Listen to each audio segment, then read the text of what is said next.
Welcome to MD Bytes. This video is going to show you how to make absolute cell referencing in Excel. Here we are going to calculate new salary in cell C2 and do copy formula for the rest of cells in column C.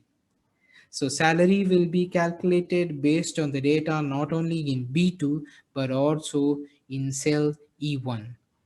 To write the formula, we go with equals B2 times with E1 and again added with the starting salary in B2. So this formula will give you the amount of revised salary. Now in a standard way, we do copy formula by dragging the same to the rest of the few cells in column C. This is the idea of relative reference, which doesn't help here what we need to have as answers.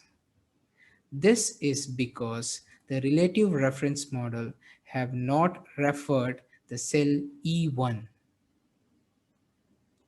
To overcome this, we need to make the cell E1 to be the absolute cell referencing.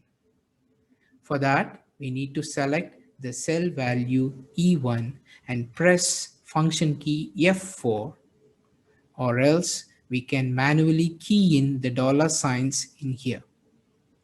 So once we do enter here, we just copy the formula to the rest of the cells in the column C.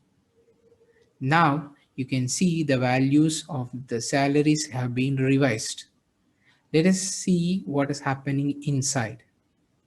So now the cell E1 has been referred as to be the absolute referer for all these cells. Now the relative reference have been replaced with the absolute reference.